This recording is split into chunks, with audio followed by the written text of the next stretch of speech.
어쩌면 아모스서의 정의는 세상의 비윤리가 사라짐에 대한 것에 대한 노여움도 있지만 말씀이 사라짐에 대해서 더 엄중히 말씀하고 있어요. 말씀이 존재하고 그 말씀을 지키는 사람들이 있을 때 성경이 기준이 되어서 세상의 비윤리적인 삶을 정화시키게 되어지는 거고, 그렇게 되어지기를 하나님은 원하시는데 오늘 그 말씀마저도 사라지는 안타까움을 아모스서를 통하여서 묻고 있는 거예요.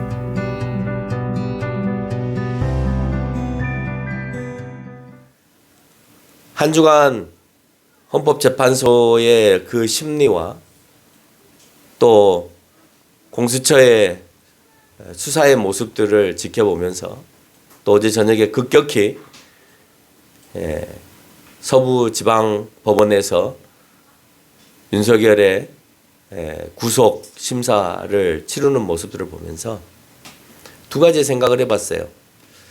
헌법재판소에서 청구인과 비청구인의 심리가 이루어질 때 변호사들의 논쟁을 봤어요. 청구인적인 논쟁과 비청구인적인 논쟁들을 봤어요. 그 심리들을 자기들이 변론을 하는 겁니다. 어떻게 저런 사람들이 판사가 됐고 어떻게 저런 사람들이 검사가 되어서 나중에는 그 자리를 물러나 변호사가 되었을까 할 정도로 너무 비논리적이고 너무 이해력이 부족하다라는 생각을 했어요. 저런 사람들이 판사였고 저런 사람들이 검사였고 저런 사람들이 변호사였기 때문에 이 나라가 엉망이 됐구나. 시험만 잘 본 사람들이었구나. 실제적으로 변호를 해보지 않는 사람들처럼 보였어요. 무슨 자기가 써서 올려놓고도 무슨 말을 했는지 알지를 못해요. 적어도 대학교 생활 가운데에서 레포트를 잘 쓴 학생이라면 자기가 써놓은 레포트를 교수가 물어보는데 그 물어보는 질문에 대해서 대답은 할 수 있어야 되잖아요. 근데 자기가 써서 올려놓은 심리를 다시 헌법재판소의 재판관이 물어보니까 무슨 말인지 이해를 못하는 거예요. 엉뚱한 소리만 하고 있는 거예요. 어떻게 저런 비논리를 가지고 자기의 의뢰인인 윤석열을 빼내겠다고 하는 것인지 도대체 이해가 안 됐어요. 만약에 그 재판하는 모습을 윤석열이 봤으면 당장 다 변호사 바꾸라 했겠죠. 두 번째 판결문을 보면서 느낀 것은 청구인들이나 피청구인들이 작성한 소장이 매우 설교문과 유사하다라는 것을 느꼈어요. 여러분 그 항목들을 읽을 때 뭐라고 하는지 잘 들어보세요. 청구인들과 피청구인들이 그 내용들을 제시할 때 무언가를 제시하잖아요. 오늘 윤석열은 헌법 몇 조 몇 항에 의해서 대통령이 할 수 있는 직임들이 있는데 그 중에 하나가 계엄령이다. 몇 조 몇 항. 이렇게 근거를 제시한다고. 대통령은 대통령의 경호를 받을 수 있는 이유가 있고 그래서 대통령의 경호를 받기 위해서 공수처에 출동하지 않았다. 경호법, 대통령 경호법 몇 조 몇 항 이렇게 근거를 제시한다. 그 내용의 신빙성을 더하기 위해서 항상 법조문의 조항들을 제시하면서 소장을 작성하는 것을 보았습니다. 그러면서 설교문과 전혀 다르지 않구나라는 생각을 했죠. 가장 옳은 설교는 성경 밖의 얘기를 시작하여서 성경 밖의 얘기로 끝나는 것이 성경이 아니에요. 어쩌면 아모스서의 정의는 세상의 비윤리가 사라짐에 대한 것에 대한 노여움도 있지만 말씀이 사라짐에 대해서 더 엄중히 말씀하고 있어요. 말씀이 존재하고 그 말씀을 지키는 사람들이 있을 때 성경이 기준이 되어서 세상의 비윤리적인 삶을 정화시키게 되어지는 거고, 그렇게 되어지기를 하나님은 원하시는데 오늘 그 말씀마저도 사라지는 안타까움을 아모스서를 통하여서 묻고 있는 거예요. 그래서 설교문은 늘 그 말씀을 선포하고 난 다음에 이 말씀이 몇 장 몇 절에 근거한 말씀입니다라고 선포하는 거예요. 그래서 설교문을 잘 쓰는 것은 소장을 잘 쓰는 것과 똑같구나. 내가 소장을 써도 저렇게는 안 쓰겠다. 어떻게 저렇게 비논리적이 될 수가 있지? 라고 말하는 거예요. 설교문은 성경에 근거해야 돼요. 설교문은 성경에 근거해서 논리적으로 설명해야 돼. 그렇지 않고 재밌는 얘기를 듣고 가는 것을 설교라고 착각하지 마세요. 유명한 목사가 세상을 희화한다고 해서 그것이 참 괜찮은 설교다라고 착각하지 마세요. 말씀은 있는데 나에게 말씀을 주내고자 하는 마음이 없다면, 말씀은 많아요. 말씀을 가지고 다니지 않으면은 아예 말씀이 나에게 없는 거고, 말씀을 내가 옆구리에 끼고 다녀도 성경을 보는 척해도 내가 그 말씀에 준행하지 않으면 오늘 하나님께서 얘기하신 것처럼 너희에게 말씀이 사라졌다라고 표현하는 거예요. 여러분 지금 말씀이 사라진 상태예요? 아니면 아예 성경책도 내 옆에 갖고 있기를 거부하는 사람들이에요. 하나님이 안타까워하시는 것은 세상이 말하고 있는 윤리를 잘 지켰느냐 안 지켰느냐, 그걸 가지고 공의롭냐 공의롭지 않냐, 그런 안타까움만 얘기하고 있지 않아요. 진정한 공의는 성경에서 나오는데 너희들이 그 준법을 갖고 있냐 지키고 있냐를 먼저 묻고 계시는 거예요.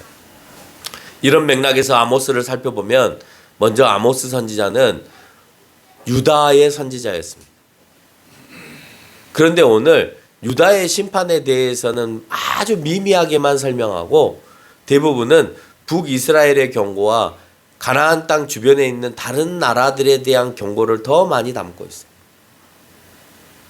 그리고 아모스가 활동했던 그 시기적인 모습을 보면 북이스라엘이 무너지기 전에 30년, 40년 전에 활동했던 선지자예요. 아직 북이스라엘이 무너지지 않은 상태. 그러니까 아직은 경고로 남아있는 상태. 너희가 다시 회복되고 돌아오면 아직까지 심판이 임하지 않은 상태. 그 상태에 오늘 아모스 선지자를 통하여서 설명하고 있는 겁니다. 여러분 철학자들이 그렇게 말합니다. 공리주의자들은 정의를 뭐라고 표현했냐면 최대 다수의 최대 행복이다라고 표현했어요. 최대 다수가 행복하는 것이 정의다. 그래서 누구든지 간에 최대 다수의 편에 서서 최대 다수가 원하는 대로 결정해야 된다. 여러분 그게 올바른 생각인가요? 최대 다수를 위해서 소수가 피해를 봐도 된다라고 하는 것은 공평하지 않죠. 그래서 마이클 샌델은 과거의 정의란 무엇이라는 책에서 그 안에 이런 예시를 하나 제시합니다. 기차가 계곡을 돌아서 오고 있습니다. 그런데 이 기차가 브레이크가 고장이 났어요. 근데 그 코너를 돌아서 오는 그 길에 그 철도 기관사들이, 그 철도 일을 하고 있는 사람들이 그 밑에서 철길을 수리하고 있는 거예요. 근데 그걸 등산객 두 사람이 그 위에 언덕에서 지켜보고 있는 거예요. 이쪽에서는 기차가 오고 있고 이쪽에서는 공사가 하고 있는 것을 보고 있는 거예요. 만약 기차가 온다는 사실을 알게 되어지면 밑에서 공사하는 수십 명의 사람을 건질 수 있을 거고, 그렇지 않고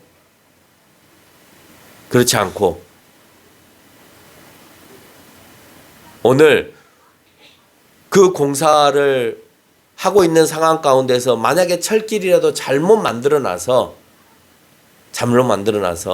그 철길을 이탈하면 수많은 기차에 타 있는 사람들이 계곡 밑으로 떨어져서 죽게 되는 현상이 벌어져요. 만약에 정의가 최대 다수의 최대 행복이라면 가장 중요한 건 기차에 탄 사람들을 살려야 되는 거죠. 최대 다수니까. 누구를 희생해야 되느냐? 그 철길을 지금 수리하고 있는 저 사람들을 그냥 희생해야 되는 거예요. 수십 명? 그 정도는. 왜? 수천 명을 죽일 수는 없으니까. 최대 행복을 위해서. 그런데 공리주의자들이 얘기했던 진정한 정의를 실현하려면 등산객 한 명을 떨치면 되는 거예요. 한 명만 희생하면 돼요. 그 공사하는 사람들 앞에다 그 사람 떨치면 누가 떨어졌으니까 다 그 사람들 치우기 위해서 철길로 나올 거 아니에요.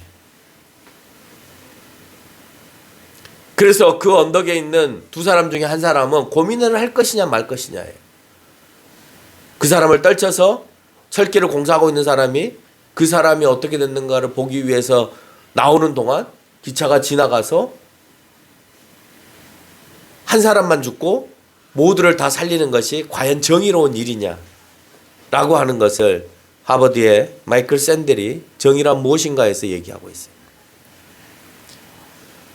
아무리 훌륭한 법칙을 만들어 놓는다 하더라도 세상은 모두가 다 똑같이 갈 수 없으니까 최대 다수만을 위한 행복의 삶으로 가야 된다라고 철학자들이 정치적 철학을 만들어 놨다 하더라도 한 번 더 우리가 생각하고 두 번 더 생각하면 그것이 불공평하고 불합리하다라고 생각이 들어가는 것은 정의롭지 않다라고 하는 것이에요.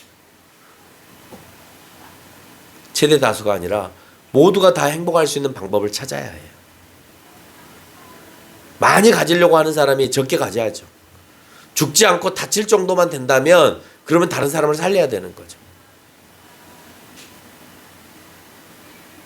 그래서 우리는 수많이 고민해야 돼요.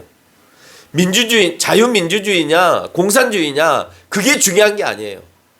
누가 더 많은 사람들에게 영향력을 미치는 행복으로 이끌어낼 것이냐가 더 중요한 거예요.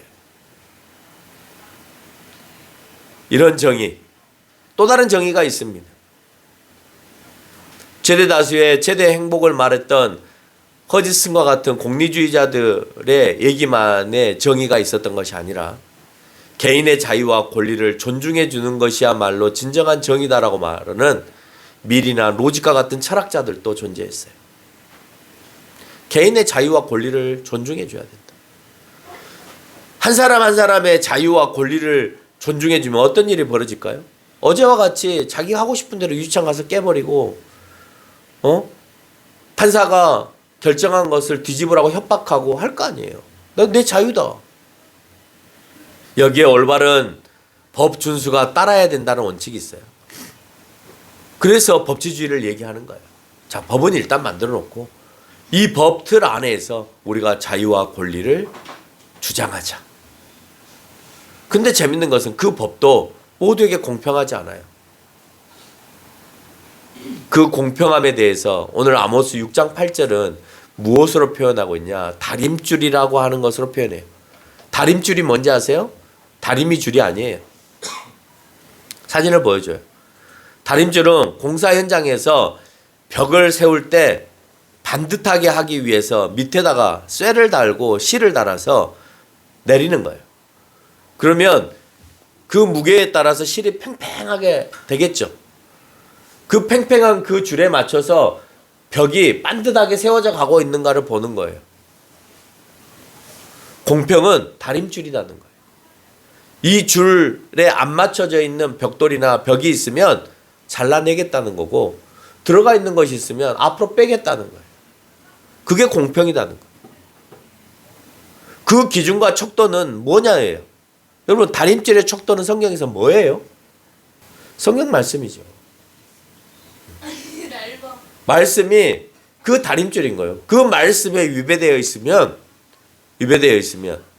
그러면 잘라내고 들어가 있으면 앞으로 빼겠다는 거예요.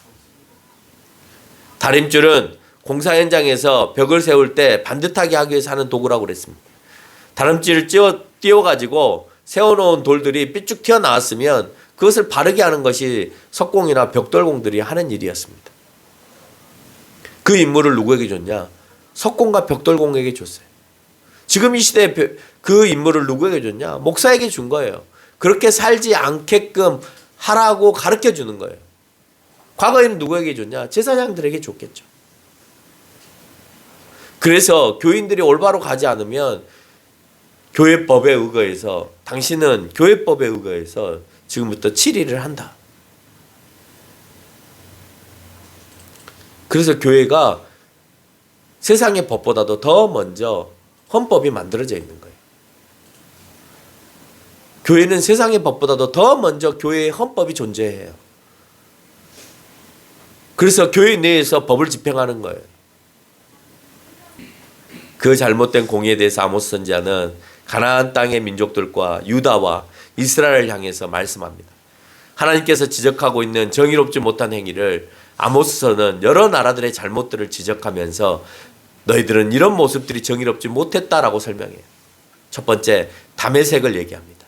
다메섹 너희들은 1장 3절에서 말하기를 철 타작기 이로 타작하듯이 길리앗을 압박하였다고 지적합니다.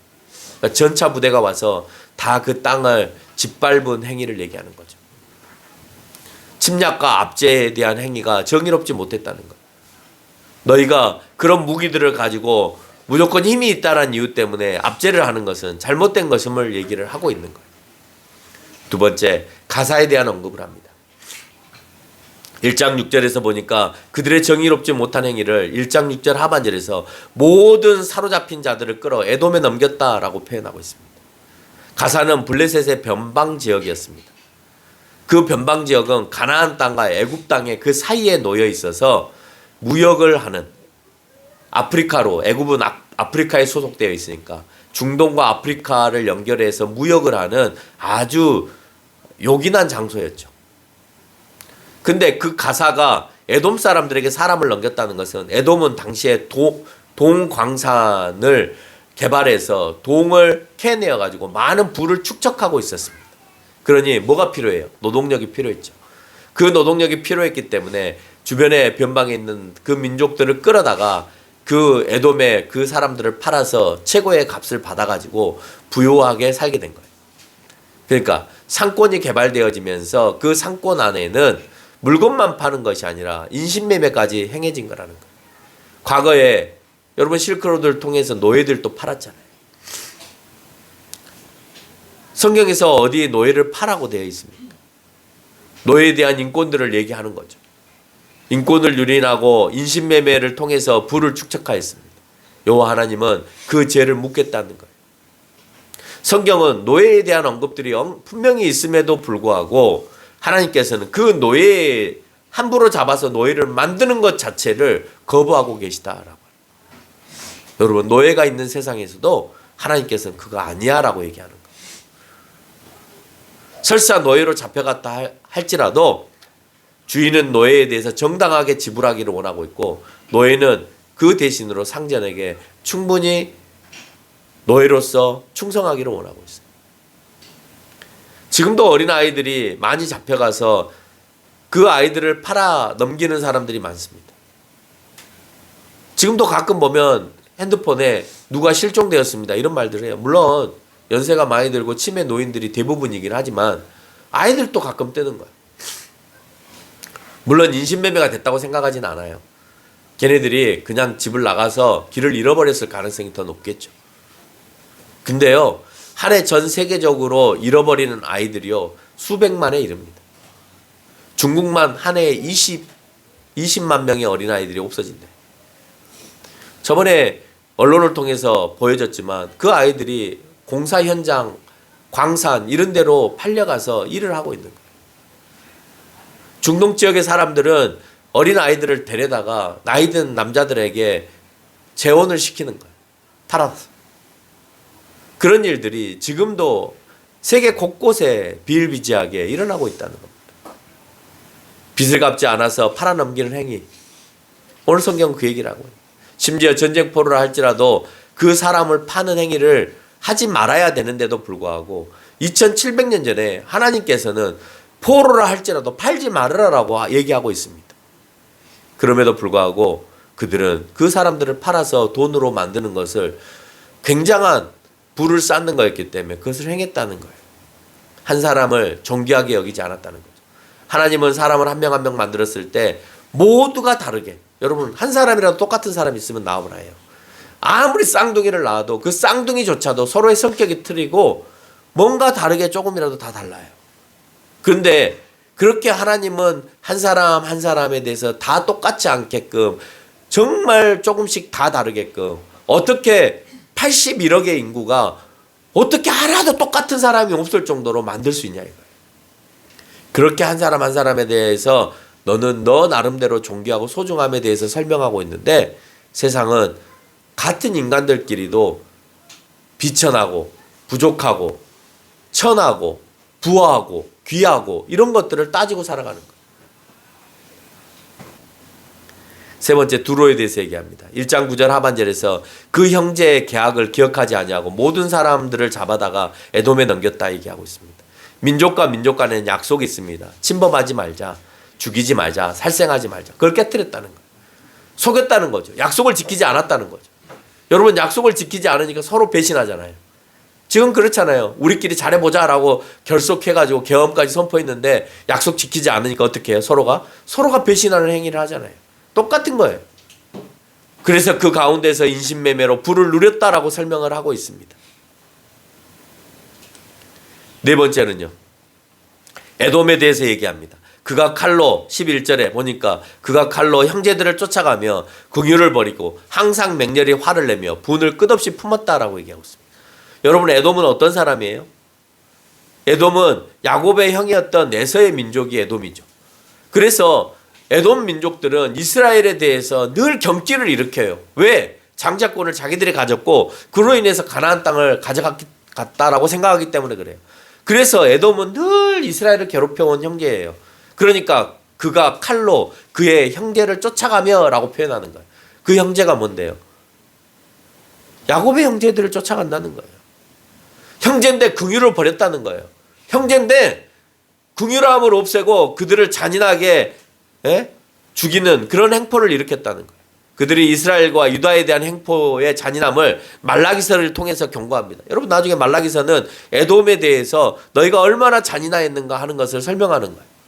그들에게는 형제에 대한 잔인함과 지난날의 앙심에 대한 하나님의 분노를 보여주고 있는 거예요. 앙심이 있는 거예요. 야곱에 대한. 그래서 더 잔인해지는 거예요. 근데 하나님은 그것에 대해서 분노하고 계시는 거예요. 일반적으로 사람들은 한번 그 사람이 밉잖아요. 그러면 그 미움이 잘 안 가셔져요. 그래서 앙심을 품고 살아요. 끝까지 미워하는 경향이 있어요. 하나님께서 그 마음을 오늘 원하지 않으신다는 거예요. 여러분 앙심 품지 마세요. 여러분만 괴로운 거예요. 여러분 누군가를 미워하는 마음이 있다면 오늘 내려놓으세요.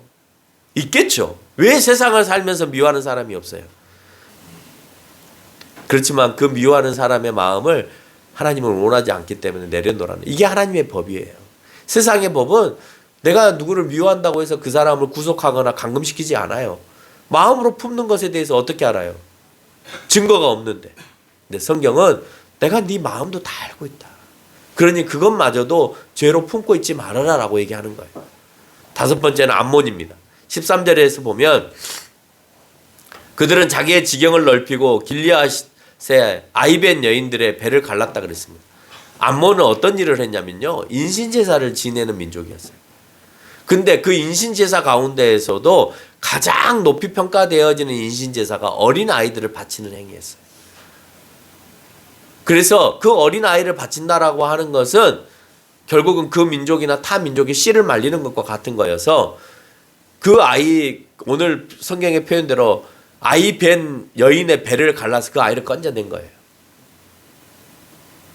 신이여 내가 이 민족의 이 가장 어린 아이까지도 꺼내어서 당신 앞에 드립니다. 잘했죠? 당신이 하라는 대로 내가 했습니다. 이방의 신의 형태를 취하여서 하고 있다는 거죠. 그래서 자기를 굉장히 자랑스럽게 생각하는 거예요. 여러분 일본이 이 동남아시아 지역에 있는 나라들을 사람들을 상대로 해서 얼마나 잔인한 행동들을 했어요. 그러니까 자랑스럽게 생각하죠. 독일의 히틀러가 인종 청소를 위해서 만행을 저지른 거와 똑같잖아요. 모압에 있어서도 마찬가지입니다. 오늘 2장 1절에서도 모압이 그 에돔 왕의 왕들의 뼈들을 다 했다는 거예요. 여러분 윤리가 없는 유교적인 사고가 아니라 하더라도 왕들의 무덤을 파헤치는 행위는 그 역사를 없애버리겠다라고 하는 거예요. 그런데 오늘 하나님께서 비윤리적이고 공의보다도 더 엄히 생각하는 것이 있었어요. 유다와 북이스라엘을 향하여서 언급하고 있는 것은 그에 대한 제명은 유다와 이스라엘에 대한 제명은 2장 4절에서 뭐라고 하겠냐? 여호와의 율법을 무시하고 그 율례를 지키지 아니하는 그런 공의 없는 행위를 너희가 했다는 거예요. 모든 사람은 비윤리적인 행위를 가지고 따지고 있지만 오늘 유다와 이스라엘 백성들을 향하여서는 너희가 내 말에 멸시하였고 그 율례를 지키지 않은 것을 가지고 너희가 의롭지 않았고 공의롭지 않았다고 표현해요. 당연히 너희는 윤리적이어야 돼요. 그리고 너희는 그것으로 끝나는 것이 아니라 말씀도 준행해야 된다라고 얘기하는 것입니다. 이스라엘은 2장 6절에서 은을 팔고 의인을 팔며 신앙 켤레를 받아서 가난한 자를 팔았다라고 표현하고 있습니다. 하나님을 떠나 말씀을 버리고 세상의 우상을 섬기고 은을 받고 의인을 팔아가는 그런 모습. 법정에서 일어나는 일로 옳은 일을 하면서도 이게 이 사람이 옳은 일을 했어요. 근데 이 사람을 무죄 판결을 내려줘야 되는데 아니에요. 은을 받고 그 사람이 유죄가 돼버리는 거예요. 돈 있는 사람의 편에 서서 판결을 내렸다는 거예요. 신발 한 켤레를 가지고 판결을 내리는 거예요. 내가 뇌물을 먹고 옳지 않은 판결을 내린 너희 북이스라엘 너희들, 내가 너희를 가만히 두지 않겠다. 그 죄값을 고스란히 치르게 하겠다. 결국 이 모든 것은 한마디로 말하면 어떤 모습인지 상대에 대해서 폭력적이다라고 표현합니다. 모든 것은 다 폭력적이에요. 때리는 것만 폭력이 아니에요. 시편 139편 19편에서 이렇게 말합니다. 하나님이여 주께서 반드시 악인을 죽이시리이다. 피 흘리기를 즐겨하는 자들아 나를 떠날지어다 라고 표현합니다. 그래서 아모스는 꼭 잊지 말아야 될 요절을 하나를 설명합니다. 5장 24절에서 말한 것처럼 오직 정의를 물같이 공의를 마르지 않은 강같이 너희들이 흘러주기를 바란다는 겁니다. 결론을 맺겠습니다. 세상에서 말하는 공의는 언제나 불공평합니다. 최대 다수의 행복을 누릴 수 있는 소수가 그렇게 행복을 누리게 되면 소수가 불행해집니다. 모든 사람의 자유와 권리를 존중하기 위해서는 법을 지켜야 되는데 그 법이 불공평합니다. 어떤 이의 자유는 다른 이에게는 불편함으로 가기 때문에 더욱더 그렇습니다. 오늘 본문에서 말하고 있는 인간의 정의롭지 못하고 공의롭지 못한 행동들은 8장 11절과 12절에서 언급하고 있는 대로 여호와가 사라졌기 때문이에요. 비윤리적인 행위가 일어난 것은 말씀이 사라졌기 때문이에요. 여호와의 말씀이 사라졌다는 것은 그 말씀을 소유해야 될 이스라엘과 유다 그리고 그리스도인이 그 말씀을 사모하고 순종하지 않는 데 있는 겁니다. 그래서 하나님의 축복이 그들에게 없기에 그 말씀은 이방인에게 전해지지 못하고 더욱 소멸되어지는 것입니다. 그래서 그때나 지금이나 성경은 있고 복음 전하는 이들은 많지만 바른 말씀을 들려줄 리가 없는 거예요. 목사가 강화문에 나가서 헌금을 걷어서 정치판을 뒤흔드는 세상, 그것은 말씀이 죽은 세상이다라는 거예요. 하나님은 분명히 말씀하고 있습니다. 진정한 말씀이 사라져서 진정한 공의와 정의를 실현해야 될 백성들이 소멸되었고 그것이 이방인에게 우리가 확장시켜 가야 되는데 그 말씀이 소멸되었기 때문에 이방인에게 흘러가야 될 그 공의마저도 소멸되었다. 그들은 그들의 방법대로 불의를 자행하며 살아간다. 우리를 통해 말씀이 다시 살아나기를 원하고 있습니다. 그렇지 않으면 남은 것은 하나님의 심판밖에 없다라고 오늘 성경은 얘기하고 있다라고 하는 것을 기억하며 살아가는 저와 여러분이 되시기를 바랍니다.